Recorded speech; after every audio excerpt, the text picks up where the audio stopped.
Hey, I just wanted to take a second to throw this short video out there on social media and hopefully hear a little feedback, get a little bit what you think.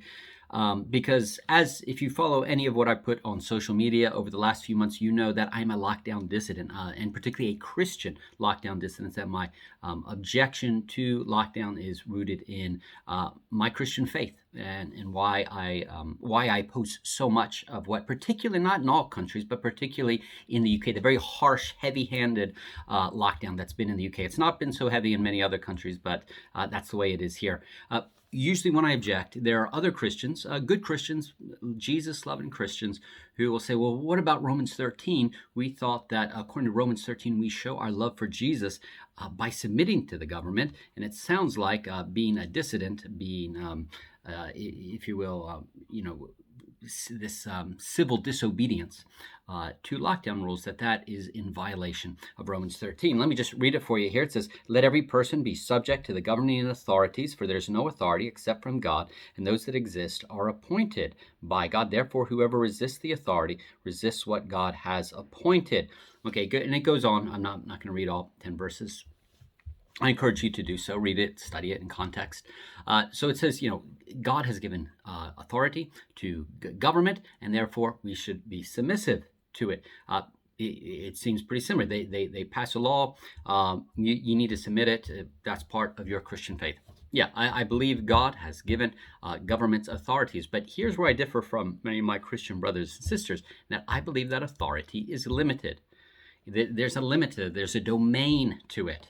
And if the government steps outside that domain, they are either misusing their authority or they're being abusive.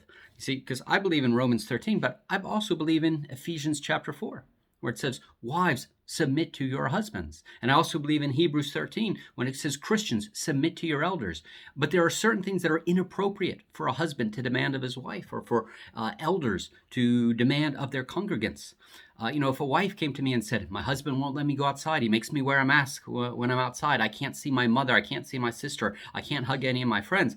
But Ephesians 4 says, wives, submit to your husbands, therefore I should submit, right? No, I don't think there's any pastor in the land that would say, yes, you need to submit to your husband when he asks you to do these outrageous things.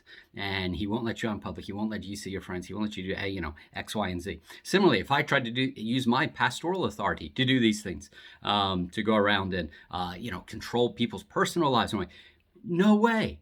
But when it comes to civil government, we don't know what the boundaries are. And very often when I'm speaking with a Christian who brings up Romans 13, well, we need to submit, I'm saying, well, what do you think the appropriate boundaries are?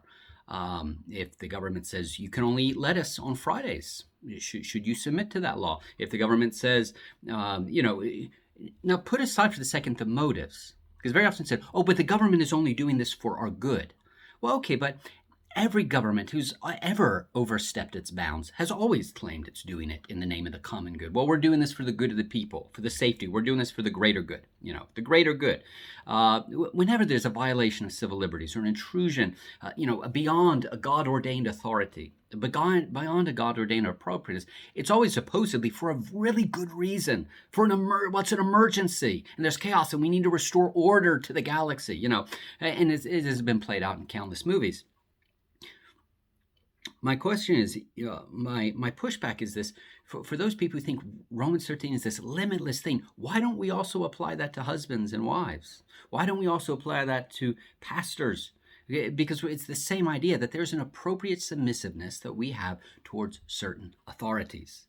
But when it gets to Romans 13, it just seems that the line is really blurred. And it is my belief that it is beyond the government scope that is inappropriate use of authority, whether you want to say a misuse or an abuse of authority, for them to command churches, don't sing when you gather together, or even don't gather together, or you're not allowed to see your sister, you can't visit your elderly mother. Those sorts of things, maybe they can be advised, maybe the governments can give guidelines, maybe they can give encouragements, but to claim an authority that is not God ordained, because if you read the rest of Romans 13, it says why this authority has been given. Why did God give authority to the government? Well, it says, so they can punish those who do evil. That is why God established civil government. Give them authority. So people who are stealing, people who are committing murder, people committing rape, they are to be punished in the civil magistrates. The government is God's tool in that. And when the government starts using its authority to try to do other things that was not called for God to do, then the people of God, the church, is absolutely right to lead the way in rebuke of the government, in dissidence to the government, in civil, in nonviolent civil disobedience, and saying, government, you've gone too far. You can suggest, you can hope, you can advise, you can give out information, but it's not your call whether I visit my elderly mother or not. That's between me and my mom.